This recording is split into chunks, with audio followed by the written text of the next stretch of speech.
Guys आज की class में आपने ट्रांजैक्शन का इंपैक्ट देखना है ऑन डिफरेंट रेशियोज की रेशियो इंक्रीज हो रहा है डिक्रीज हो रहा है। आपके सामने एक ट्रांजैक्शन होगा, आपने देखना है current ratio increase decrease, quick ratio increase decrease, debt equity increase decrease, proprietary ratio increase decrease.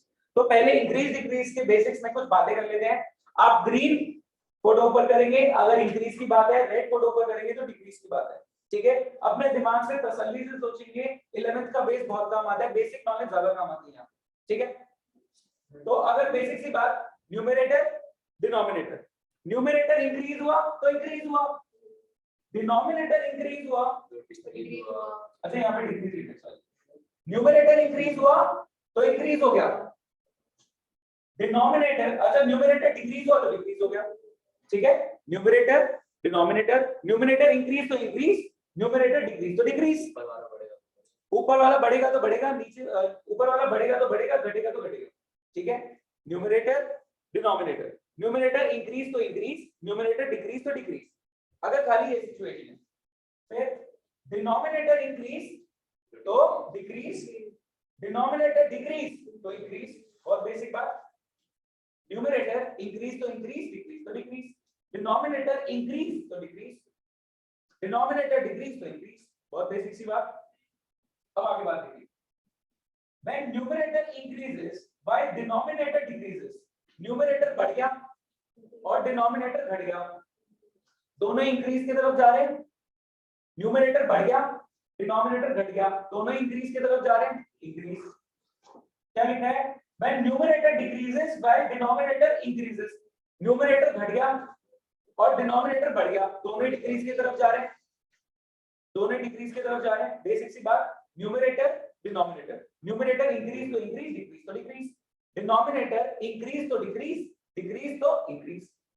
अगर न्यूमरेटर बढ़ गया डिनोमिनेटर घट गया तो दोनों बढ़ने की तरफ जा रहे हैं, न्यूमरेटर घट गया और डिनोमिनेटर बढ़ गया तो दोनों डिक्रीज की तरफ जा रहे हैं। एक बढ़ गया और एक, बेसिक लॉजिक, बहुत बेसिक है, बहुत बेसिक मैथ्स की बातें कर रहा हूं। अब यहाँ पे मेन बातें आ गई, when both numerator and denominator increase, जो आपको मेन क्वेश्चन यहाँ पे आता है। ठीक है, न्यूमरेटर भी बढ़ रहा है, डिनोमिनेटर भी बढ़ रहा है, न्यूमरेटर भी घट रहा है, डिनोमिनेटर भी घट रहा है, तो आपका डिपेंड करता है कि रेशियो 1:1 से कम है या 1:1 से ज्यादा। हमने शॉर्टकट करे, कुछ याद आ रहा है? देखो अगर 1:1 है तो बात नहीं खत्म हो गई, दोनों में इंक्रीज हो रहा है तो इंक्रीज, दोनों में डिक्रीज हो रहा है तो डिक्रीज। अगर 1:1 रेशियो है तो दोनों में इंक्रीज तो इंक्रीज, दोनों में डिक्रीज तो डिक्रीज। सब हाँ बोलती है नलायक।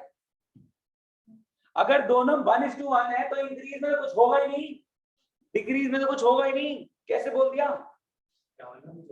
अगर 1:1 का रेशियो है, आपने न्यूमरेटर डिनोमिनेटर इंक्रीज करा तो कुछ होगा ही नहीं, नो चेंज।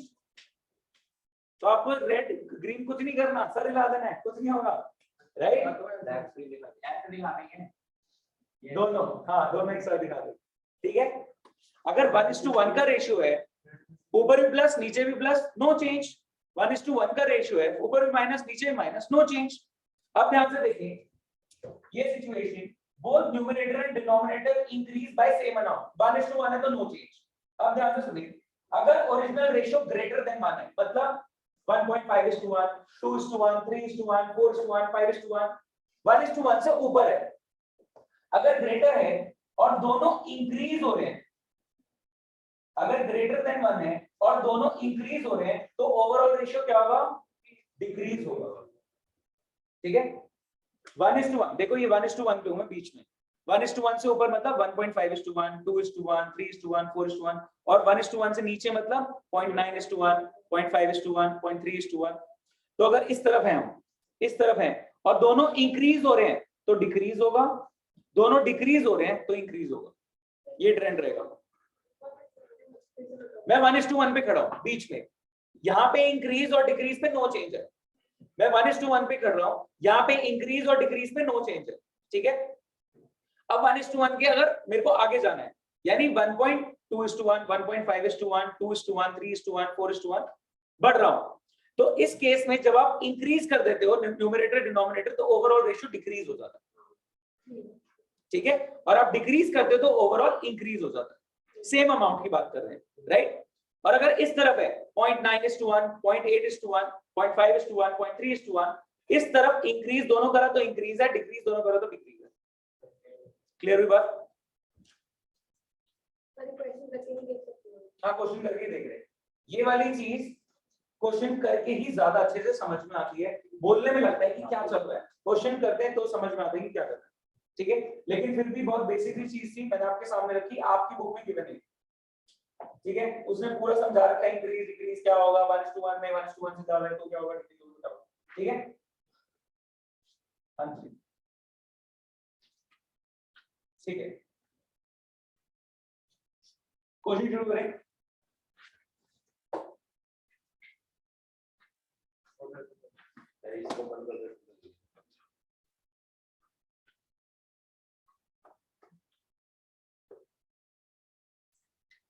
करंट रेशियो है 2:1, करंट रेशियो है 2:1, मतलब हम यहां फॉल करते हैं।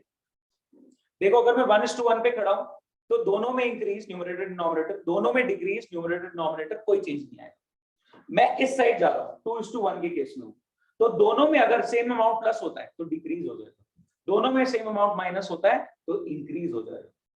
बहुत बेसिक से लॉजिक्स है अमाउंट्स के साथ। अब किसको ये नहीं पसंद कि यार ये एबीसीडी पकड़ रही है, मेरे को नहीं समझ में आ रहा, वैसे इंस्टेंट लॉजिक समझ में आता है, तो हाइपोथेटिकल अमाउंट्स लें और सॉल्व करके देखिए। ठीक है, ये प्रैक्टिस से चीजें आती हैं, ये चीजें प्रैक्टिस से आती हैं। ठीक है, तो ध्यान से सुने, हम कर रहे हैं करंट रेशियो इज 2:1, यानी current asset over current liabilities is 2:1, current ratio is 2:1, यानी current asset over current liabilities is 2:1। पहला आ रहा है पेमेंट ऑफ करंट लायबिलिटी, इसका क्या होगा, इंक्रीज। सॉरी प्लीज फोन निकाल लें, सबका ठीक है, आपका गलत है। ध्यान से सुनेंगे, payment of current liability, current asset numerator, current liability denominator, current asset numerator, current liability denominator. जब आप करंट लायबिलिटी पे करोगे, क्या करंट लायबिलिटी में माइनस हुआ, करंट लायबिलिटी पे करी तो करंट लायबिलिटी माइनस हुआ, क्या करंट एसेट में से भी कैश चला गया, तो न्यूमरेटर से भी माइनस हुआ, डिनोमिनेटर से भी माइनस हुआ, बट आप किस तरफ फॉल कर रहे हो, तो ओवरऑल इंक्रीज हुआ। ठीक है, अगर ये चीज नहीं समझी जा रही then you have to take hypothetical figures. ये चीज समझ ली तो ऐसे होगा, ये चीज नहीं समझी तो आपको कैलकुलेशन करना पड़ेगा, उसमें थोड़ा सा टाइम स्पेंड होगा, बट गलत आंसर नहीं है। Current asset over current liabilities, जब आप लायबिलिटी पे करोगे तो करंट लायबिलिटी भी खत्म हो गई, कम हो गई, और करंट एसेट भी कम हो गया। Current ratio current asset over current liabilities, current ratio current asset over current liabilities, जब आप करंट लायबिलिटी पे करोगे तो करंट लायबिलिटी में भी माइनस हुआ और करंट एसेट में से भी कैश माइनस हुआ, दोनों में माइनस हो रहा है, और क्योंकि वो इस तरफ फॉल कर रहा है माइनस होते वक्त भी इंक्रीज हो रहा है। अगर वो 2:1 से कम होता तो दोनों में माइनस होता तो माइनस होता, right. Next, purchase of goods on credit. ठीक ठीक ठीक ठीक है, ठीक है, बताएं गाइस फटाफट। ठीक है, गलत, ठीक है ठीक है ठीक है ठीक है, प्लीज ध्यान से सुनेंगे। हाँ जी, purchase of goods on credit, उधार पे सामान खरीदा तो क्या हुआ, लायबिलिटी बढ़ गई और स्टॉक भी इंक्रीज हो गया। क्या दोनों तरफ प्लस हुआ, दोनों तरफ प्लस हुआ, इस कैटेगरी में है, इसलिए ओवरऑल डिक्रीज है। सर एक सेकंड, करंट रेशियो में गुड्स तो नहीं आएंगे, क्यों, करंट एसेट्स में इन्वेंटरी नहीं आती। ठीक है, लॉजिक्स देखना तो साथ साथ दिखा सकता हूं। Payment of current liability, current liability minus हुआ, करंट एसेट से कैश माइनस हुआ। Payment of current liability minus हुआ और करंट एसेट में कैश माइनस हुआ, दोनों में माइनस हो रहा है, इस साइड है इसलिए increase. Purchase of goods on credit, creditor current liability increase हुई और स्टॉक भी इंक्रीज हुआ तो करंट एसेट भी इंक्रीज हुआ, दोनों में प्लस है, इस साइड है इसलिए डिक्रीज, राइट। 1:1 पे नो चेंज, फिर हाइपोथेटिकल फिगर्स में टाइम लगता है, आप अपने आप कर लो। सेल ऑफ कंप्यूटर जिसकी बुक वैल्यू है 4000 और 3000 ओनली, आराम से तसल्ली से।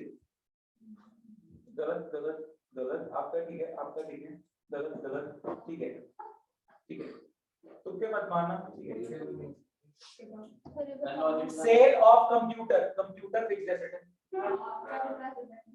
करंट एसेट नहीं, कंप्यूटर फिक्स्ड एसेट है, करंट एसेट नहीं है। आपने 4000 का कंप्यूटर बेचा, करंट एसेट में से कुछ नहीं माइनस हुआ, लेकिन 3000 कैश तो आया, तो करंट एसेट से न्यूमरेटर इंक्रीज हो रहा है, इसलिए इंक्रीज हो रहा है। क्लियर हुआ? आगे सेल ऑफ गुड्स 10,000 के 11,000, सेल ऑफ गुड्स सब कर दिया आपका गलत है, आपका मेरे को दिख नहीं रहा, ठीक है आपका गलत है। ध्यान से सुनना, 10,000 का सामान 11 में बेचा, ठीक है, sale of merchandise goods costing 10,000 for 11,000। Current asset में 10,000 का सामान माइनस हुआ, करंट एसेट में 10,000 का सामान माइनस हुआ और 11,000 का कैश प्लस हुआ, तो ओवरऑल न्यूमरेटर में 1000 प्लस हुआ। गाइस इससे सिंपल टेक्निक जाना, फिर मैं और बेसिक जा सकता हूं क्या? इतना बेस काफी है? मैं और बेसिक्स में जा सकता हूं, जाना है? नहीं ठीक है, क्या से दिस इज इनफ, मैं डाउन द लाइन बिल्कुल बॉर्डर लाइन पे, ठीक है। पेमेंट ऑफ डिविडेंड, यहां पे ये बुक गलत चल रही है, ध्यान से सुनना। पेमेंट ऑफ डिविडेंड के रिगार्ड में ये बुक गलत चल रही है। डिविडेंड के रिस्पेक्ट में मैं कुछ बातें आपसे शेयर करना चाहूंगा, मैं पहले भी शेयर कर चुका हूं, फटाफट सुनना, बहुत इंपॉर्टेंट है। डिविडेंड से क्वेश्चन एक्सपेक्ट करें, ये जो मैं बातें अभी बताने जा रहा हूं नेक्स्ट 2 मिनट्स में, इससे क्वेश्चन एक्सपेक्ट करें, ध्यान से सुनें, ठीक है। डिविडेंड क्या है? कंपनी ने कमाया, गाइस प्लीज बहुत ध्यान से सुनेंगे, 2 मिनट का जो ये डिस्कशन रहेगा इससे क्वेश्चन बनता है बोर्ड्स में, 2 मिनट का जो डिस्कशन होने वाला है इससे क्वेश्चन बनता है बोर्ड्स में, ठीक है। Dividend pay complete concentration, payment of dividend की बात कर रहा हूं, ये book payment of dividend pay गलत ट्रीटमेंट देती है। आप मेरी बात ध्यान से सुनेंगे तो आप गलती नहीं करेंगे, ठीक है। कंप्लीट कंसंट्रेशन, ध्यान से, कंपनी ने कमाया इतना सारा प्रॉफिट, कंपनी ने कमाया इतना सारा प्रॉफिट, अब शेयर होल्डर्स ने कैपिटल लगाई है, प्रॉफिट का कुछ हिस्सा शेयर होल्डर्स को दे दिया, डिविडेंड कुछ रिटेन कर लिया बिजनेस ऑपरेशंस के लिए। कंपनी ने कमाया ढेर सारा प्रॉफिट, कंपनी ने कमाया ढेर सारा प्रॉफिट, जिन शेयर होल्डर्स ने कैपिटल लगा रखी है उनको थोड़ा सा रिटर्न दिया कि ये लो डिविडेंड, ये लो आपकी कैपिटल पे थोड़ा सा रिटर्न, ठीक है, डिविडेंड दे दिया। और डिविडेंड के अलावा जो बचा रिटेन्ड अर्निंग्स वो बिजनेस में आगे यूज करेंगे बिजनेस ऑपरेशंस के लिए। सब यहां तक क्लियर है? कंपनी ने कमाया ढेर सारा प्रॉफिट, प्रॉफिट का वो हिस्सा जो शेयर होल्डर्स में बांट दिया गया वो डिविडेंड है, प्रॉफिट का वो हिस्सा जो कंपनी ने रिटेन कर लिया फॉर फ्यूचर प्रोजेक्ट्स वो है रिटेन्ड अर्निंग्स। क्लियर है? अब सर डिविडेंड कैसे होता है? डिविडेंड ऐसे डील होता है कि बोर्ड ऑफ डायरेक्टर्स जो कंपनी को डायरेक्शन देते हैं वो आपस में मीटिंग करते हैं कि कितना डिविडेंड दें। बोर्ड ऑफ डायरेक्टर्स जो कंपनी को डायरेक्शन देते हैं, कंपनी को चला रहे हैं, लविश अंबानी लॉन, वो आपस में मीटिंग करते हैं कि शेयर होल्डर्स को कितना डिविडेंड दें, तो वो करते हैं प्रपोज कि इतना डिविडेंड देना चाहिए। सो लविश अंबानी एंड लॉन board of directors board meeting में प्रपोज करते हैं कि इतना अर्निंग्स में से इतना डिविडेंड दे देना चाहिए। कंपनी ने कमाया ढेर सारा पैसा, ढेर सारी अर्निंग्स, कंपनी ने कमाया ढेर सारा पैसा, ढेर सारी अर्निंग्स, इसका वो हिस्सा जो शेयर होल्डर्स में बांट दिया वो डिविडेंड है, जो हमने रिटेन कर लिया वो रिटेन अर्निंग्स है फ्यूचर प्रोजेक्ट्स के लिए। ये कौन डिसाइड करता है? Board of directors. So Lavish Ambani Elon ने बोर्ड मीटिंग में ये प्रपोज किया कि इतना डिविडेंड हम दे देते हैं शेयर होल्डर्स को। फिर शेयर होल्डर्स की मीटिंग बिठाई गई, annual journal meeting, share holders की मीटिंग बुलाई गई, एनुअल जर्नल मीटिंग। आप सबको आपके शेयर में 10 रुपए डिविडेंड मिल रहा है, हाथ उठाए अगर आपको चाहिए तो, सब हाथ उठाते हैं, हाँ दे दो डिविडेंड, ठीक है, वो दे देते हैं। शेयर होल्डर्स डिविडेंड को रिड्यूस करा सकते हैं बट इंक्रीज नहीं। Important question. कंपनी ने कमाया ढेर सारा पैसा, कंपनी की अर्निंग्स, कंपनी ने कमाया ढेर सारा पैसा, कंपनी की अर्निंग्स, अर्निंग्स का वो हिस्सा जो शेयर होल्डर्स में बांट दिया गया वो डिविडेंड है, अर्निंग्स का वो हिस्सा जो कंपनी ने अपने पास रिटेन कर लिया उसको बोलते हैं रिटेन्ड अर्निंग्स, उसको फ्यूचर प्रोजेक्ट्स में लगाएंगे। ये डिविडेंड कैसे डिसाइड होता है? Lavish Ambani Elon board of directors board meeting में बैठ के प्रपोज करते हैं कि इतनी अर्निंग्स में से इतना डिविडेंड दे देना चाहिए। फिर एनुअल जर्नल मीटिंग होती है, सब शेयर होल्डर्स को बुलाते हैं कि हाथ उठाओ अगर इतना डिविडेंड चाहिए आपको। कोई बोले भाई मेरे को ज्यादा चाहिए, नहीं बोल सकते। कोई बोले मेरे को कम चाहिए, तो अगर मेजॉरिटी ने बोला मेरे को कम चाहिए तो कम पे बात हो सकती, सर हम कम क्यों मांगेंगे, क्योंकि शायद कंपनी उस पैसे से ज्यादा कमा पाएगी जितना आप कमा पाते, राइट। तो रिड्यूस करा सकते हो बट इंक्रीज नहीं। जैसे एजीएम में नॉर्मली कोई कुछ नहीं बोलता, सब हाथ खड़ा करते थे कि हाँ ठीक है, जैसे ही प्रपोज किया आपने हाँ बोल दिया हाथ खड़ा करके, ये डिविडेंड हो गया, डिक्लेयर डिविडेंड। जैसे ही एजीएम खत्म हुई डिविडेंड डिक्लेयर हो चुका है, 30 दिन के अंदर अंदर ये डिविडेंड पे हो जाना चाहिए। क्या 30 दिन के अंदर जो डिविडेंड पे हो जाना चाहिए वो मेरे लिए करंट लायबिलिटी है, राइट। नहीं सुना ध्यान से तो गया कॉन्सेप्ट, आप फोन पे लगे पड़े, ठीक है। Current liability. तो गाइस जब आपने पैसा दिया क्या करंट एसेट रिड्यूस हुआ? क्या आपने जब पैसा दिया तो आपकी डिविडेंड की करंट लायबिलिटी भी कम हुई, राइट? भाई साहब हम 2:1 कैटेगरी में है, 1:1 में नहीं कॉल कर रहे। दोनों में क्या डिक्रीज हो रहा है तो ओवरऑल इंक्रीज, क्योंकि हम 2:1 कैटेगरी में। बुक में इसका आंसर गलत है क्योंकि बुक पेमेंट ऑफ डिविडेंड को करंट लायबिलिटी नहीं मानती, आप मानोगे, ठीक है? डिविडेंड पे कर रहे हैं, करंट लायबिलिटी है। जैसे डिबेंचर्स, अभी डिबेंचर्स हाँ पता है। आगे आ गया, ये वाला पॉइंट क्लियर हुआ सबको? Payment of dividend is payment of a current liability. हाँ वो खोल बांध देता हूं, ठीक है? हो गया क्लियर? डाउट? नेक्स्ट बोर्ड में आएगा तो फिर ये लोग भी अलग करेगा। हाँ ठीक है। Redeem 9% debentures. रिडीम क्या होता है? रीपे करना। रिडीम 9% डिबेंचर्स यानी रीपे कर दो 9% लोन। 1 लाख का लोन रीपे कर दो एट अ प्रीमियम ऑफ 10%। मेरे को कुछ नहीं प्रीमियम से ज्यादा लेना देना, लोन का रीपेमेंट है, ठीक है? लोन का रीपेमेंट है गाइस, ध्यान से। हाँ जी एक second,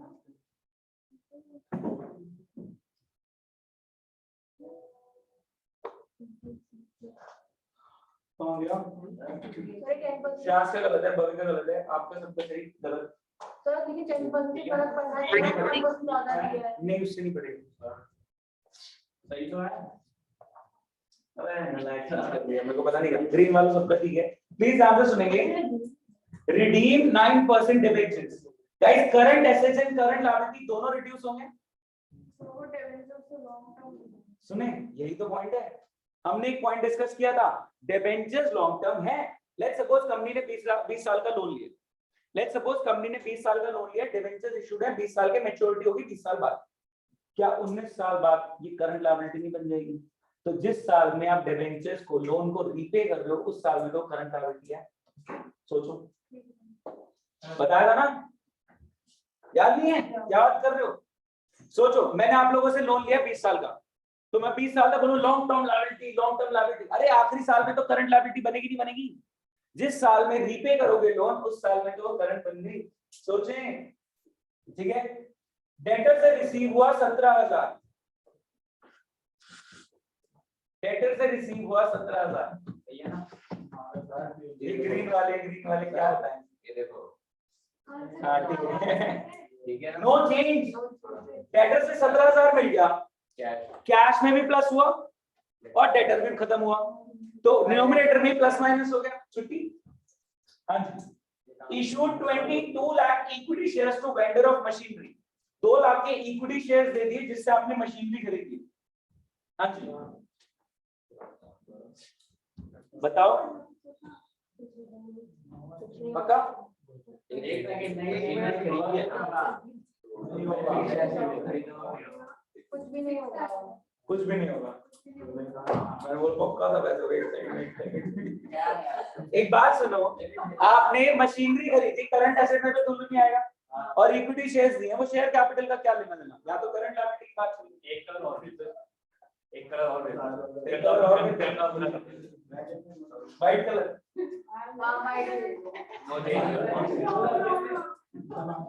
accepted bill of exchange drawn by creditor. अब बिल ऑफ एक्सचेंज की भी थोड़ी सी नॉलेज चाहिए। Accepted bill of exchange drawn by creditor 7,000। Bill of exchange accept कर लिया, ड्रॉन बाय क्रेडिटर, ऐसा बोल सकते हैं क्रेडिटर बीपी में कन्वर्ट हो गया। कोई इसकी जर्नल एंट्री बताएगा? क्रेडिटर बीपी में कन्वर्ट हो गया, क्रेडिटर टू बीपी। क्या बात है? हाँ इधर भी लिखा गया है क्रेडिटर टू बीपी, बिल्कुल ठीक। युक्ति बैठी क्लास में क्या होती है? क्या है भाई साहब? बीपी क्रेडिटर बीपी में कन्वर्ट होता है, डेटर बीआर में कन्वर्ट होता है। हाँ जी चलें आगे। तो क्रेडिटर बीपी में कन्वर्ट हो गया। एक बात बताओ, क्या करंट लायबिलिटी में प्लस माइनस हो गया? No change. जब बीपी तो हाँ अच्छा bills bills payable and current liability trade payable है, करंट लायबिलिटी की कैटेगरी में आ गया। उसके बाद ये आ गया हमारा discounted a BR of 10,000 from bank, bank charge discount of 200। ध्यान से, आपके पास 10,000 का बीआर है, आपने बैंक को बीआर दिया और बैंक ने डिस्काउंट चार्ज काटा है 200 का और बैंक ने आपको पैसा दे दिया होगा। बहुत ध्यान से, ठीक है ठीक है ठीक है ठीक है, तूने तो कहा डिक्रीज हो जाएगी। हाँ ठीक है युक्ति मैसेज भेज दो, यहाँ पे बोलोगे सब कुछ मैसेज शायद आपके ओके ठीक ही है ना, आप एक तो ब्राइटनेस कम करो प्लीज, वो दिख ही नहीं रहा कुछ। पेमेंट है क्या मेरे को मिल रहा है। बैंक दे रहा है, उसके कम दे रहा है। अच्छा अच्छा अरे सर ये मैं इसको फोटो भेज देता हूँ अभी कोई। हाँ जी एक सेकंड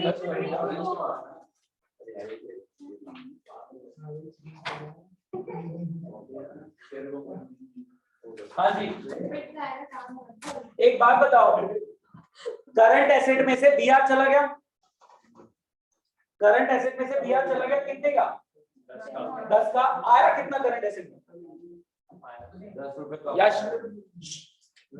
करंट एसेट में से 10,000 का बीआर चला गया और आया कितना 9800, तो क्या 200 माइनस हो गया मेरा न्यूमरेटर, तो ओवरऑल डिक्रीज राइट। हाँ 6th वाला ठीक है,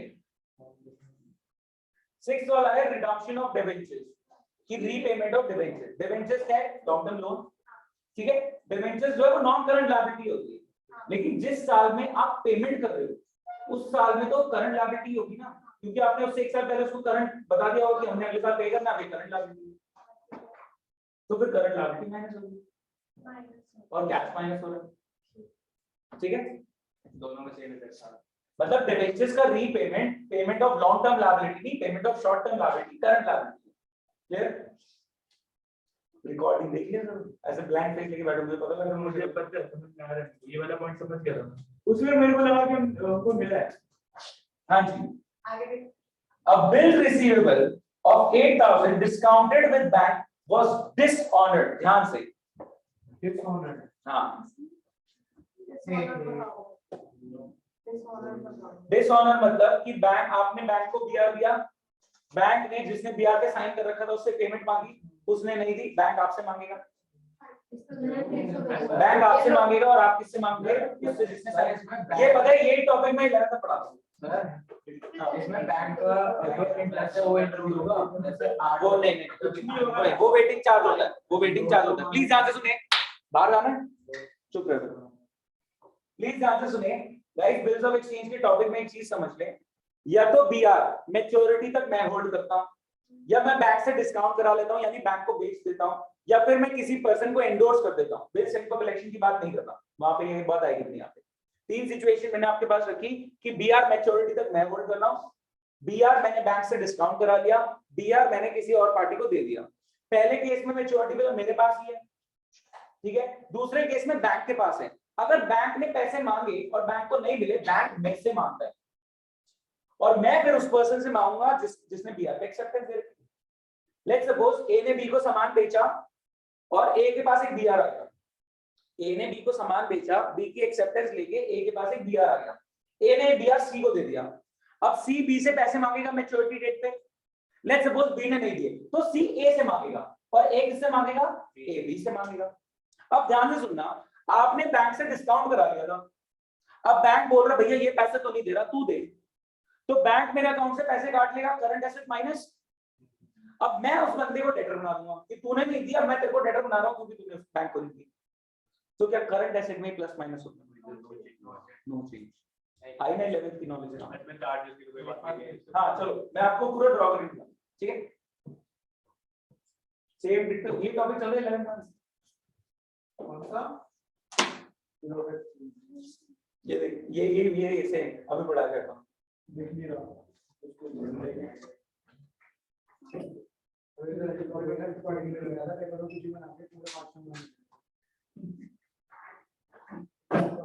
ये डिस्काउंटिंग वाला नहीं, बट ऐसे देखो, ए ने बी को सामान बेचा, बी टू सेल्स, ठीक है, ये करेगा परचेज टू ए, बी से साइन करा लिया, डेटर बीआर में कन्वर्ट हो गया, बीआर टू बी, ए ने बी को सामान बेचा, B to sales, bills of exchange में बी की एक्सेप्टेंस ले ली, डेटर बीआर में कन्वर्ट हुआ, बीआर टू बी, और ये उसने सी को दे दिया, सी टू बीआर। अब मैच्योरिटी पे अब मैं ये करेगा बी आर ठीक है। मैच्योरिटी पे अगर सी बी से पैसे मांगे और नहीं मिले तो सी ए से मांगेगा और ए बी से मांगेगा, राइट? याद आ रहा है? मेरी गले पे तलवार लटकती है जब तक मैच्योरिटी पे पेमेंट नहीं हो जाती, तभी तो आप जब बिल ये डिस्काउंट करा लेते हो, इंडोर्स कर देते हो, आपके लिए ये कंटिंजेंट लायबिलिटी होती है।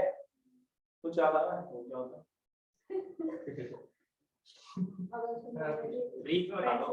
contingent liability becomes a liability on happening of a future event। अगर उसने पैसे नहीं दिए तो contingent liability बन जाएगी, अगर उसने पैसे दे दिए तो मैं contingent liability को बुक से हटा दूंगा। अब कहां पे दिखाता हूं? बैलेंस शीट के बाहर। आपका भी liability नहीं, contingent, it's dependent upon happening of a future event। Court में केस हार गया तो पैसे देने पड़ेंगे, नहीं आ रहा तो अपकमिंग बोल दूंगा तो मैं खुद ही कर रहा हूं कि हार जाऊंगा, अपकमिंग नहीं बोल सकता। ठीक है, क्लियर हुआ? अब ध्यान से सुनना, इस केस में जब आपने बैंक से डिस्काउंट करा लिया तो बैंक आपके अकाउंट से पैसे काट लेगा, करंट एसेट में से माइनस हो गया, और मैं भी तो ये पैसे मांगूंगा ना उससे जिसने साइन कर रखा था, तो मेरा एक डेटर बढ़ गया और बैंक में से माइनस हो गया। प्योर 11th की नॉलेज है। अगर खोल रहा है क्वेश्चन इसका खोल सकता है 11th वाला, एंट्री करो। हाँ या ना? मेरे को शक्लें बता रही है 11th की नॉलेज नहीं है। 11th नहीं, एक बार देखो प्लीज, ध्यान से सुनिए।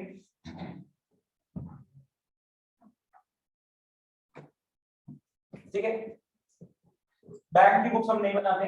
ए ने बी को सामान भेजा, बी टू सेल्स, और ए ने बिल्स ऑफ एक्सचेंज ड्रॉप किया, बी की एक्सेप्टेंस ले ली, डेटर बीआर में कन्वर्ट हुआ। बोलो ठीक है, ए ने ये बीआर बैंक से डिस्काउंट करा लिया,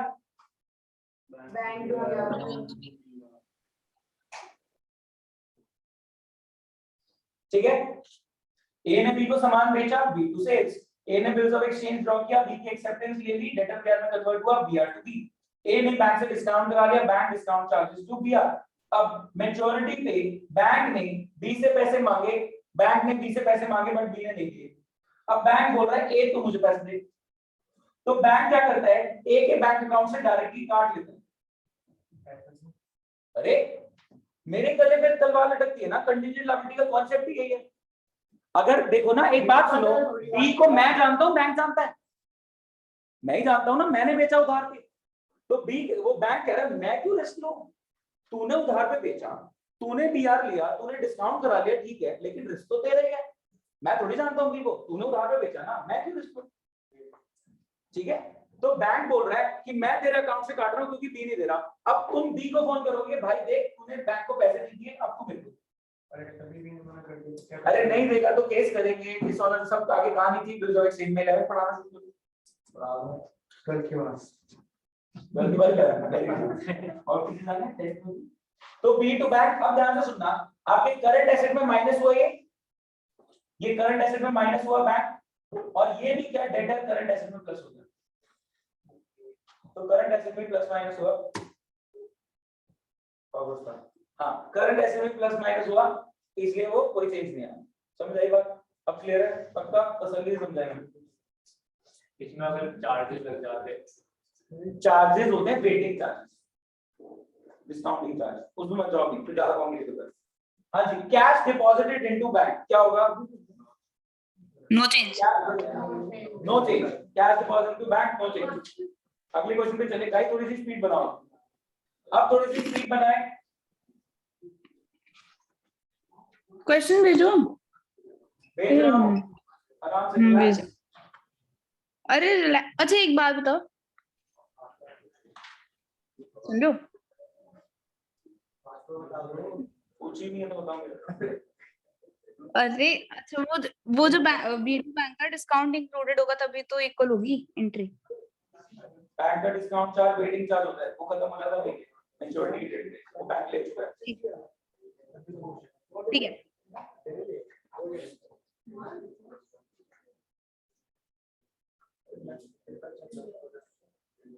एक सेकंड दे दो,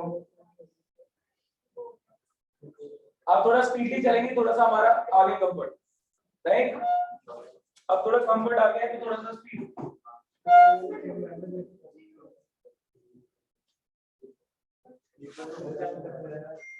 सॉल्यूशन कीजिए आप। हाँ जी, पहला वाला paid insurance premium in advance. First, paid insurance premium in advance. ध्यान रहे ये क्विक है, ये डिक्रीज। करंट नहीं, ये क्विक है। ये बैलेंस टू आना और ये क्विक है। डिक्रीज हो गया। प्लीज नो चेंज दिखाएं, आराम से देख लो, आराम से देख लो time. Paid insurance premium in advance, इसकी जर्नल एंट्री क्या हो गया? Insurance premium in advance to tax.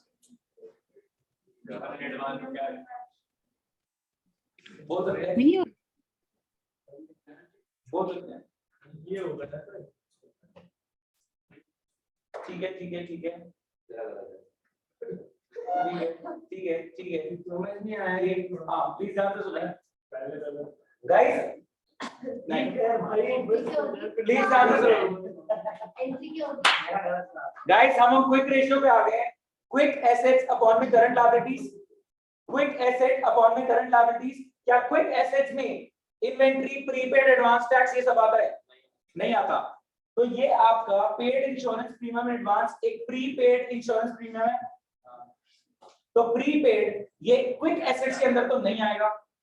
बोलो गाइस, प्रीपेड क्विक एसेट्स के अंदर तो नहीं आएगा, लेकिन कैश का आउटफ्लो हो रहा है, कैश माइनस हो रहा है, तो आपका ओवरऑल डिक्रीज हुआ। समझ आई बात?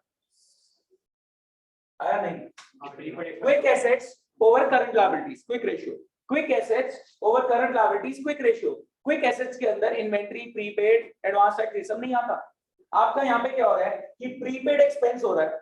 अब वो क्विक एसेट्स के मतलब ये इसमें तो माइनस होगा नहीं, इसमें क्विक में तो आएगा नहीं ना।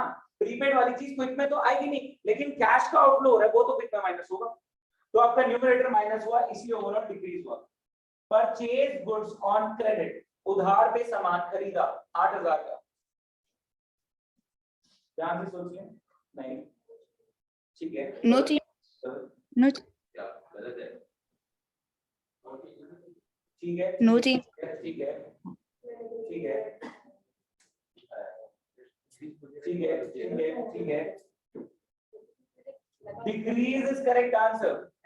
Purchase goods on credit, inventory plus हुई क्या? इन्वेंट्री क्विक का पार्ट है? नहीं है। परचेज गुड्स ऑन क्रेडिट, तो करंट लायबिलिटी प्लस हुई है, तो डिनोमिनेटर प्लस हुआ है, तो ओवरऑल डिक्रीज है। ठीक है, क्योंकि एक बार अपने पास लिस्ट में लिख लेंगे, फिर एंड में चेक कर लेंगे। यहाँ पे आप बोलते हो सब कुछ सुनाई दे रहा है। हाँ जी क्लियर है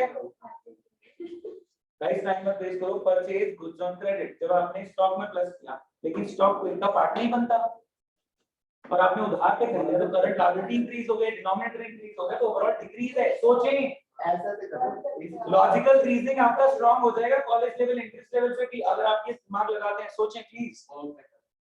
issued fully paid equity shares for 1 lakh, issued fully paid equity shares for 1 lakh. गलत। ठीक है ठीक है ठीक है, तुक्के मत मारना गलती से भी। ठीक है, सोचो। ठीक ठीक ठीक है,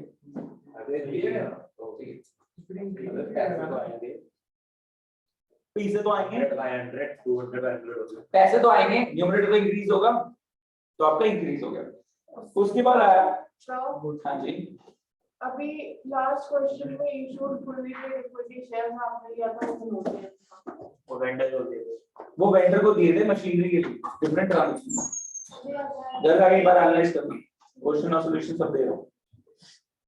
इशूड, अच्छा ये हो गया 9% debentures to vendor of machinery purchase. आपने मशीनरी खरीदी है, उसके बदले आपने डिबेंचर्स इशू करे। उसका तो अब तो कुछ नहीं होगा।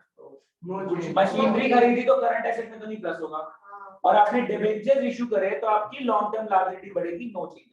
ठीक है, अब यहाँ पे करंट लायबिलिटी ना डिबेंचर्स तो लॉन्ग टर्म होते हैं ना, लोन तो लिया है, वो रीपेमेंट पे शॉर्ट टर्म होता है। हाँ जी, purchase of goods for cash, पैसा दिया सामान लिया, ठीक है, आप सब कर दिया नीचे कर लो, ठीक है, गलत गलत गलत, ठीक है, गलत, ठीक है, purchase of goods for cash.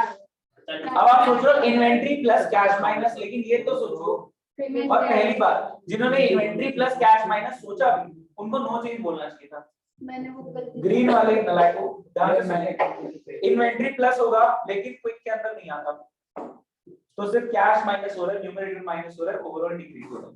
ये एमसीक्यू लेवल पे एक्सपेक्ट करो, ये क्वेश्चन दिखेंगे आपको, एक दो तो पक्का दिखेंगे ऐसे, हमें प्रैक्टिस करनी है। इसका सॉल्यूशन भी भेज दो। हाँ मैं सबके भेजूंगा, मैडम साथ साथ कर तो ले, क्लास का सॉल्यूशन भेजना है इसका solution। वो तो बुक में है ना आपके पास, अच्छा वो बुक के पास हाँ बुकिंग है। फिर आया bills payable paid on maturity, जो आपके बीपी थे आपने मैच्योरिटी पे पेमेंट कर दी, गलत गलत, क्या कौन सा है table payment maturity. Bills payable paid at maturity, गलत गलत, ये गलत है, कुछ भी नहीं होगा, कुछ भी नहीं होगा। कुछ भी नहीं होगा, क्यों भविक समझाए, मैच्योरिटी हमने दे दिए ना, हाँ तो आराम से कोशिश करो। बिल्स पेबल एक लायबिलिटी है, मैच्योरिटी पे पेमेंट कर दी, तो करने ना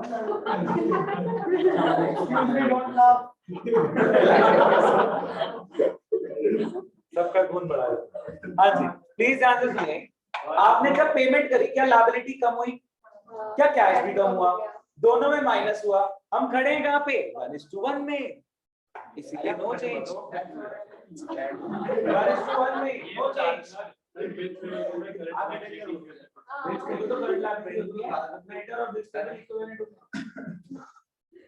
cell of goods costing 18,000 for 16,000, 18 का सामान 16 में बेचा, करेक्ट गलत, कैसे गलत। आप ठीक है, 18 का सामान 16 में बेचा, ठीक ठीक गलत, ठीक ठीक ठीक,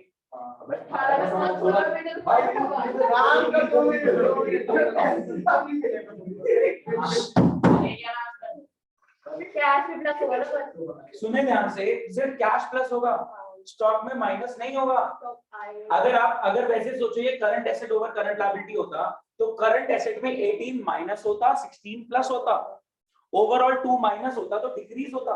अगर 1 to 1 पे खड़ा होता, अगर 1 to 1 पे खड़ा होता तो ओवरऑल न्यूमरेटर डिक्रीज होता तो डिक्रीज होता, राइट, वो बात करो, ठीक है। अब यहाँ पे क्या हो रहा है, आप क्विक में खड़े हैं, भविक नहीं, आप क्विक में खड़े हैं तो इन्वेंट्री नहीं कंसीडर करनी, तो 18 यहाँ कहीं नहीं माइनस होगा, बस 16 प्लस हुआ है इसलिए ओवरऑल इंक्रीज हुआ। डेटर से हमने पैसा ले लिया, ठीक है, no change, no change, correct है, डेटर से पैसा ले लिया। लूज टूल्स खरीदिए 2000 के, करेक्ट करेक्ट गलत, क्या गलत, करेक्ट मेरा गलत, करेक्ट ना, मेरा करेक्ट करेक्ट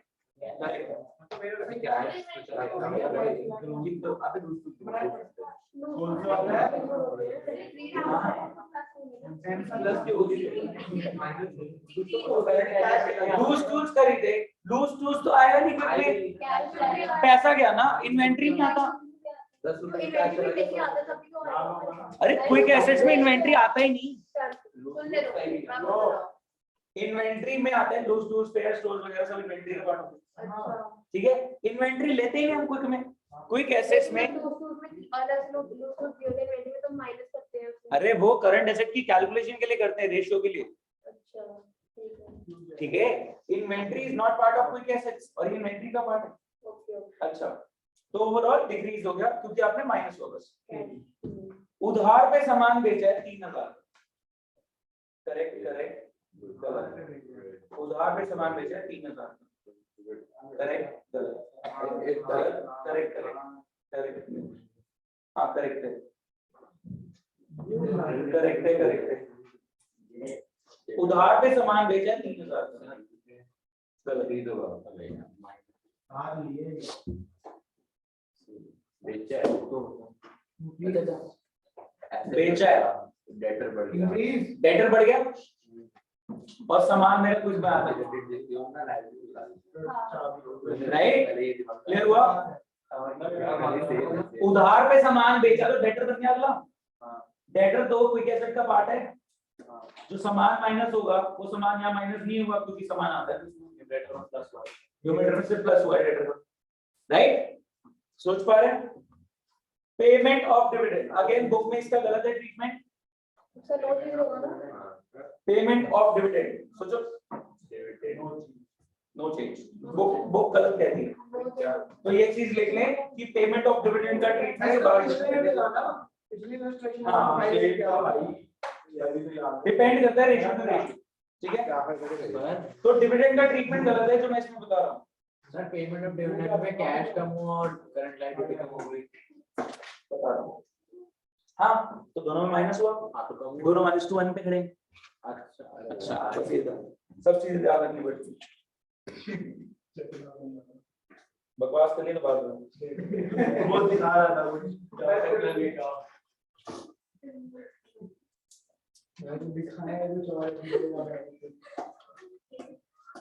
हाँ जी, लेवल अप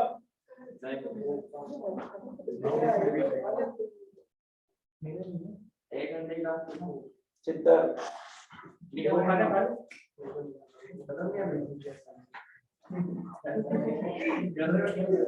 हाँ जी तैयार। डेट इक्विटी दिया हुआ है 0.5:1। मैं इंप्रूव और वो नहीं पूछ रहा, मैं इंक्रीज और डिक्रीज रेड और ग्रीन है, ठीक है? इंक्रीज मतलब ग्रीन, डिक्रीज मतलब रेड, ठीक है? हाँ मैं दे रहा हूँ यहाँ पे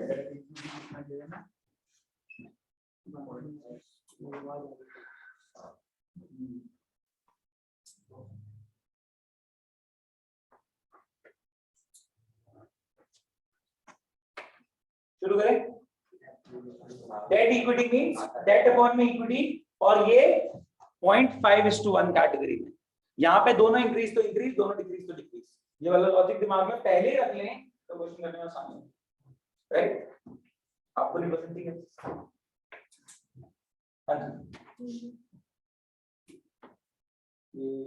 issue of equity shares for cash, debt equity, correct? आराम से, करेक्ट गलत, आराम से तसल्ली से, करेक्ट गलत, correct correct correct correct correct correct correct correct किसी का रहेगा? ये issue of equity shares for cash, correct? ध्यान से सुनना, डेट अपॉन में इक्विटी, आप सिर्फ डेट और इक्विटी पे फोकस करें। डेट मतलब लॉन्ग टर्म डेट और इक्विटी मतलब शेयर होल्डर्स फंड, जो भी हमारा था। तो जब आप फर्दर इक्विटी शेयर्स इशू कर दोगे, क्या शेयर होल्डर्स फंड इंक्रीज होगा? डिनोमिनेटर इंक्रीज हो गया तो ओवरऑल डिक्रीज हो गया। डेट में तो कोई चेंज नहीं है, सोच पाए? क्लियर हुआ? नेक्स्ट इक्विटी में रिजर्व सब आता है, ठीक है? Equity means share holders fund, share holders fund means share capital, equity plus preference plus reserve surplus current year का प्रॉफिट, सब कुछ, ठीक है? Cash received from debtor, second है ना? हाँ second, cash received from debtor, correct है? No change, no change. Cash है, कैश आने से क्या हो रहा है? डेटर से क्या हो रहा है? हमारा डेटर से कुछ हमारा एसेट्स की थोड़ी, डेट अपॉन इक्विटी चल रहा है। Sale of goods on cash basis, green बोल रहा, sale of goods on cash basis, long term debt, long term debt upon equity, long term debt upon equity, debt पे equity चल रही है। हाँ डेट इक्विटी चल रहा है, debt equity is 0.5:1। Sale of goods on cash, no change, no change, very good. Redemption of debentures, देखो ठीक ठीक ठीक ठीक, गलत, ठीक ठीक, ना को ध्यान रखना पड़ेगा, ठीक। सर ये जो क्रेडिट दिया हुआ है लॉन्ग टर्म डेट होगा कि शॉर्ट टर्म होगा? परचेज गुड्स ऑन क्रेडिट दिया हुआ है, परचेज गुड्स ऑन तो क्रेडिट आ रहा है, शॉर्ट टर्म ही होता है हमेशा। ये रिडम्पशन ऑफ डिबेंचर्स, डिक्रीज हो गया। अब ध्यान से समझो, यहाँ पे long term date redemption of debentures की जो बात हो रही है, लॉन्ग टर्म डेट्स डिक्रीज हो गई इसकी वजह से,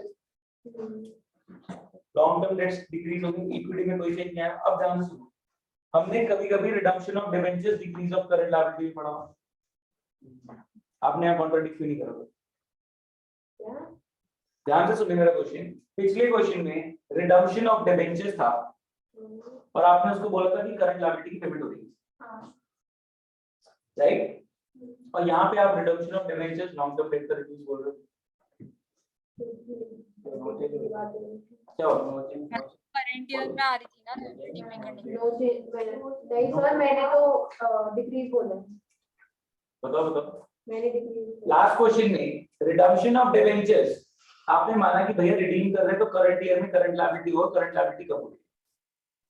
यहाँ पे लॉन्ग टर्म डेट कैसे? हाँ जी युक्ति कुछ बोल रहे, बोलिए। कहती कि वो तब डिबेंचर जो करंट ईयर में पे करना पड़ रहा है, इसलिए करंट लायबिलिटी, वरना डिबेंचर लॉन्ग टर्म ही होती है, पर जिसका आपको हो जाए तो उसको करंट मानेंगे ना तब। ठीक है, युक्ति आप क्या आंसर बोल रहे हो? डिक्रीज इंक्रीज क्या? क्या आपका आंसर क्या है final? Sir redemption of debenture है, यानी कि अपना डेट कम हो गया तो इसलिए डिक्रीज हो। प्लीज आंसर करें, उन्होंने कहीं ना कहीं सही एक्सप्लेनेशन दिया है। जब redemption of debentures debt equity के कंटेक्स्ट में पूछा जा रहा है, मैंने और क्या बोला था आपको? हाँ डिक्रीज बोला आप सबका ठीक है, मैं बोल रहा हूँ आपने कॉन्ट्रडिक्ट क्यों नहीं करा? देखना तो चाहिए था ना। जब डेट इक्विटी के कंटेक्स्ट में पूछा गया है तो आप ये समझो कि हाँ ये डेट है और ये डेट रिड्यूस हो रहा है, सोच पा रहे हैं? आपको देखना पड़ेगा किस कंटेक्स्ट में क्वेश्चन पूछा गया, राइट? तो इसमें डिक्रीज हो गया ऊपर नीचे। हाँ, purchase of goods on credit, purchase of goods on credit, yes purchase of goods on credit. हाँ सुन ले दुनिया भर ऑडियंस का बोल लेना। आखिरी थी खत्म हो गई। बहुत प्यारा question. Issue of bonus shares, issue of bonus shares, बहुत प्यारा क्वेश्चन, अच्छा क्वेश्चन है। Issue of bonus shares explain करना पड़ेगा। सही है क्या? इश्यू ऑफ बोनस शेयर्स, अगर कुछ भी बोल रहे एक्सप्लेन करना पड़ेगा, आंसर सोच समझ के दीजिए। बता रहा हूँ, कुछ नहीं, कोई आंसर नहीं किसी पास, नो चेंज, फिर एक्सप्लेन करो। तो क्या है? क्योंकि इक्विटी बढ़ाएंगे ये लोग, इक्विटी तो बढ़ गया, शेयर बढ़ रहा है और बोनस शेयर बाद में देते, तो डेट भी बढ़ेगी, बाद में देना होगा। सर जो बोनस शेयर है वो नहीं, बहुत गलत बोल रहे मत बोल। एम्प्लॉयज को बाद में देते हैं bonus. Employees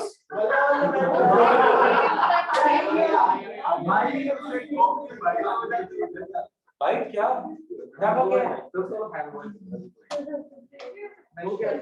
employ stock option होते हैं वो ईसॉप्स कुछ भी है। अरे बोनस एक्जिस्टिंग इक्विटी शेयर्स को दिए जाते हैं कि आप शेयर होल्डर है कंपनी के, हम आपको बोनस शेयर देना चाहते हैं। बोनस शेयर्स कहां से दिए जाते हैं? अच्छा, आपने सिक्योरिटी प्रीमियम की एक चीज पढ़ी थी, security premium reserve can be used for कुछ याद आ रहा है? नलायको सुन लो, पेपर में आ गया फिर बोलो पता नहीं क्या आ गया। अभी क्लास चल रही है, अभी क्या चल रहा है? और नहीं बोला, तुम झूठ बोल रहे हो। प्लीज ध्यान से सुनिए गाइस, मेरे क्लास का टाइम वेस्ट हो रहा है। मैं सीरियसली फिर सुबह एक और लेक्चर रख दूंगा, कल मैं 2 लेक्चर रख दूंगा, एक सुबह एक शाम मैं रख दिया। नहीं, मैंने सुबह एक लेक्चर है आपको, एक शाम को नहीं। आप क्लास का टाइम वेस्ट कर रहे हैं, बहुत मजे में आ रहे हैं। इसी स्पीड से पढ़ना तो फिर एक और क्लास, कल मॉर्निंग में भी एक लेक्चर रख रहा हूँ। इश्यू ऑफ बोनस शेयर्स, अभी भी नहीं सुधरना तो परसों भी 2 क्लास है। गाइस प्लीज ध्यान से सुन ले यार, आपके लिए बैठा हूं मैं, क्यों आ रहा हूं यहाँ पे? कोर्स तो कब का खत्म हो चुका है, इतने मल्टीपल रिवीजन हो चुके हैं। प्लीज ध्यान से सुनिए, इश्यू ऑफ बोनस शेयर्स क्या बोनस शेयर रिजर्व से इशू किए जाते हैं? अगर मैंने शेयर्स दे दिए तो क्या मेरा शेयर कैपिटल बढ़ गया? नहीं, रिजर्व का वो हिस्सा निकाला और वो शेयर कैपिटल में डल गया, क्या इक्विटी में कुछ चेंज आया? इक्विटी के अंदर हेडिंग्स अगर क्या क्या होती हैं? 10 पेज किसी ने खोले थे आज? सुबह सुबह मिन्नतें लगी करी थी मैंने कि 10 पेज कर लो, 10 पेज कर लो। क्या हुआ?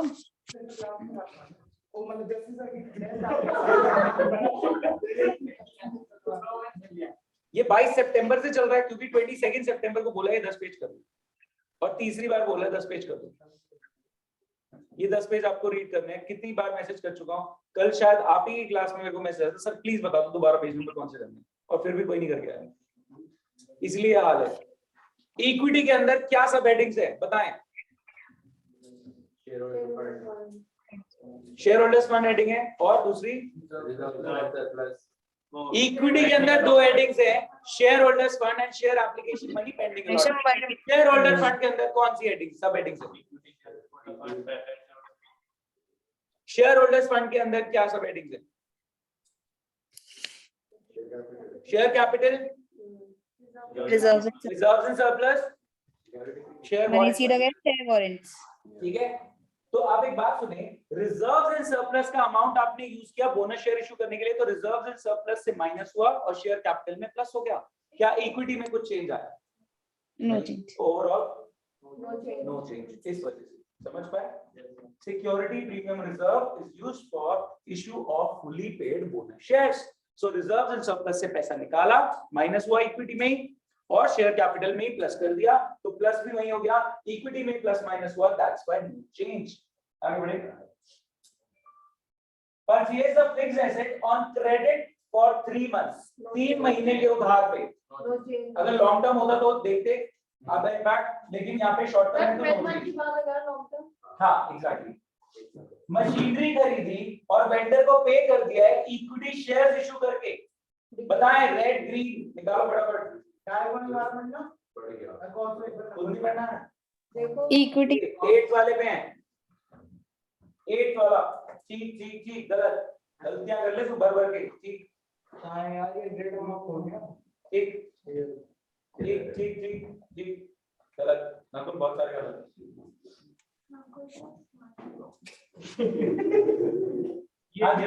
मशीनरी खरीदी है इक्विटी शेयर्स इशू करके, क्या इक्विटी बढ़ गया? इक्विटी डिनोमिनेटर में है और ये 0.5:1 कैटेगरी में। ठीक है, प्लीज ध्यान से सुनिए। ओवरऑल डिक्रीज हो गया, बात आने सर वैसे भी अगर 0.1 कैटेगरी ना देखे फिर भी डिनोमिनेटर बढ़ रहा है तो ऑब्वियसली डिक्रीज होगा ना। अगर मेरे को किसी ने भी अभी मेरे को आउटसाइड मैसेज की कोई भी बात दिखी ना, मैं फोन उठा के तोड़ूंगा, मैं फोन में आई डोंट केयर। हाँ जी बताएं। मैं कह रही हूं कि अगर हमें कैटेगरी वाइज ना भी देखे तब भी डिनोमिनेटर इंक्रीज होगा, ऑब्वियसली डिक्रीज होगा ना। हाँ ये हो गया। ठीक है, obtained 8% लॉन्ग टर्म लोन, 8% का लोन लिया ओवरऑल। ठीक है ठीक है ठीक है, फटाफट बताएं जल्दी। लोन लिया फटाफट बताएं। ठीक है, मैं बढ़ेगा ना, आपको मैं नेक्स्ट क्लास से अलाउ नहीं कर रहा, आप पढ़ने नहीं आते हो, आप टाइम पास कर रहे हो। ठीक है ठीक है ठीक है ठीक है, गलत। अरे यार इंक्रीज बोल दी, इंक्रीज। ठीक है, लोन लिया है, डेट इंक्रीज होगा, overall increase. Accepted a draft of 50,000 drawn by a creditor payable after 3 months, no change. Creditor BP में कन्वर्ट हुआ है, वैसा कुछ कर सकते हैं। हाँ, ट्रेड पेबल ऑफ सर अगर इसकी जगह पे क्रेडिटर ऑफ 13 मंथ 15 मंथ, हाँ तो लॉन्ग टर्म होता है।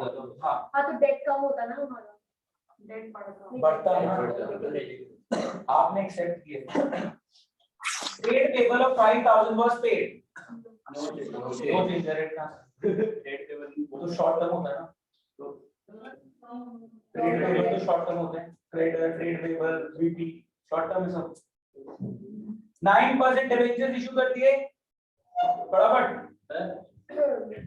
प्लीज ठीक ठीक ठीक ठीक ठीक ठीक, सबका ठीक ठीक ठीक, very good. Increase fix asset खरीदा है और long term deferred payment basis, long term deferred payment basis. Correct correct correct correct correct correct correct, सबका ठीक है। Increase purchase of fixed asset on long term deferred payment basis, आपका date बढ़ रहा है क्योंकि आपने लॉन्ग टर्म डेफर्ड पेमेंट बाद में दूंगा आराम से, तो डेट बढ़ेगा।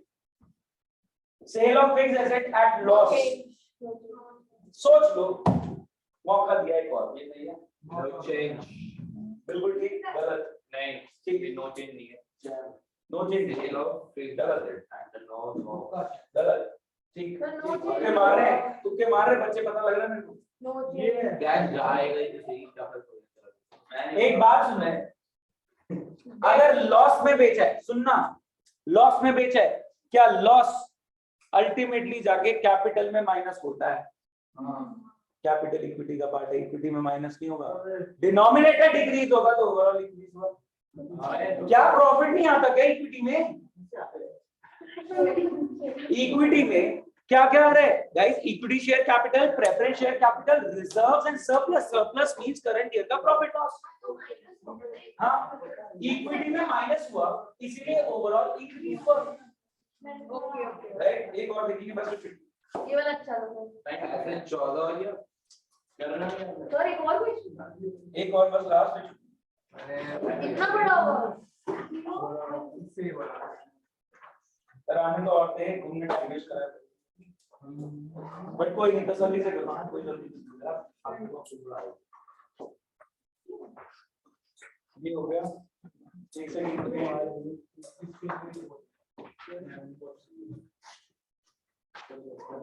पेजेस नहीं है, अभी मिल गए, चल छोटा सा लेकिन अच्छा सा, बस एक सेकंड, फोटो भेजिए। हाँ हाँ,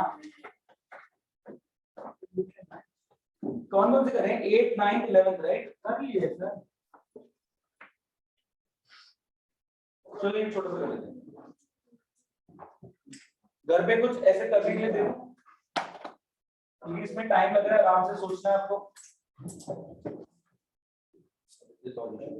दे दो, एक सेकंड, ज्यादा मत देना, एक दो दे दो।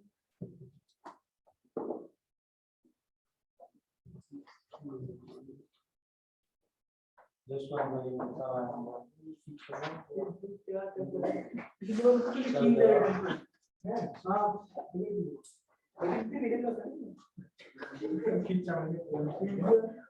और आधे पे छोड़ दिए, आधे निकल रहे, आप कुछ नहीं। हाँ जी प्लीज देखिए,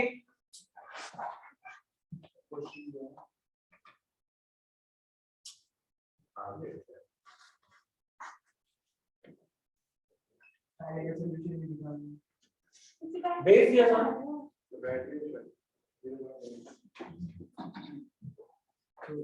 हाँ जी, प्रोप्राइटरी रेशियो होता है शेयर होल्डर्स फंड अपॉन में टोटल एसेट्स।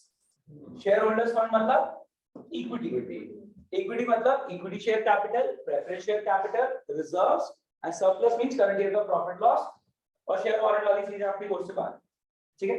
कौन शेयर हो रहे हैं? बाहर है वो याद कर ले, है ना? जानने में गया। हाँ बिल्कुल, जानना तो बहुत कुछ पड़ा, जानने का प्रॉफिट ये तो पढ़ लो। Obtained a loan from bank 2 lakh का payable after 5 years. Shareholders fund upon my total assets. Decrease no Correct, correct. Decrease हो गया। नो चेंज क्या? लोन लिया है बैंक से, payable after 5 years. अच्छा, नहीं अरे सर, क्या गलत, ओके, वो डिक्रीज होगा, डिक्रीज होगा। डिक्रीज होगा, Increase होगा ना, ओके, हमारा डिक्रीज होगा। कैसे? पैसा तो आया, पैसा तो आया, लोन लेगा तो पैसा नहीं आएगा, डिनोमिनेटर इंक्रीज है, वही तो बोल रहा हूँ, डिनोमिनेटर इंक्रीज है, वही तो बोल रहा हूँ, ओवरऑल डिक्रीज है, डिनोमिनेटर इंक्रीज है, क्योंकि भाई शेयर होल्डर्स फंड में कोई चेंज नहीं आया, लेकिन लोन लिया तो पैसा तो आया, ठीक है? परचेज मशीनरी फॉर कैश, ये इंक्रीज प्रूव करें, अरे बस कैश चला गया ना, एसेट्स में प्लस माइनस हो गया, हाँ जी, redeem 5% redeemable preference shares 1 lakh के,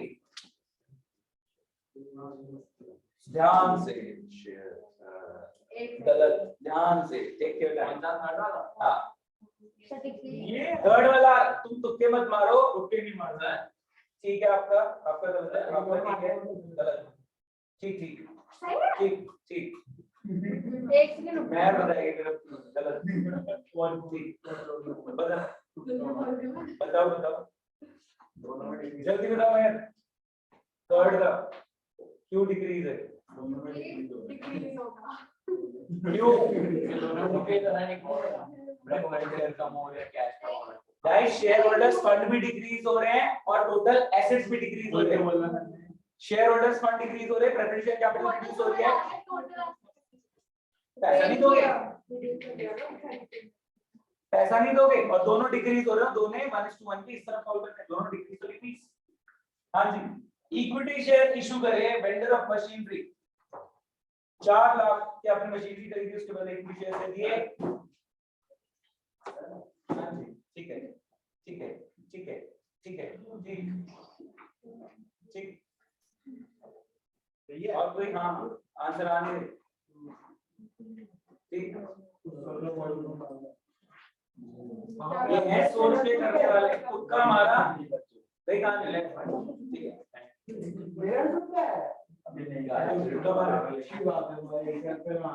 क्या हुआ, इंक्रीज है, ध्यान से सुने। इक्विटी शेयर्स इशू करोगे तो इक्विटी शेयर कैपिटल इंक्रीज हुई और आपने मशीनरी भी खरीदी तो मशीनरी एसेट भी इंक्रीज हुआ, दोनों इंक्रीज हुआ, दोनों 1:1 की तरह में ओवरऑल इंक्रीज। अगला करना है एक और ऐसा नहीं सर नहीं छोटा सा देख लो। सर प्लीज नहीं सर एक काम करो एक पटना व्हाट्सएप लिंक कर दो। Inventory turnover 5 point. नो फिर आगे के मैं देख रहा हूँ थोड़े से और बाकी कल कराऊंगा।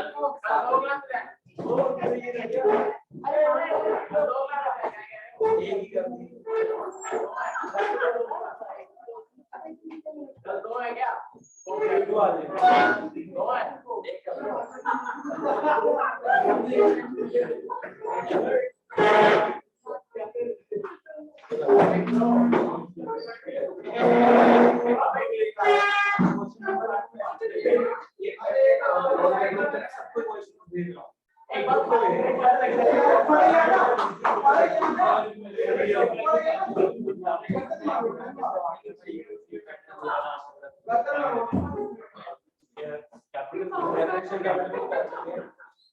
अरे नहीं, आपने भैया मतलब कि सर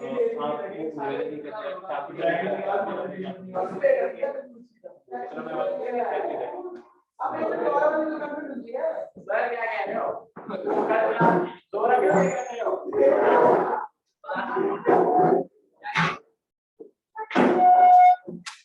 क्या कह रहे हो? तुम बढ़िया करो।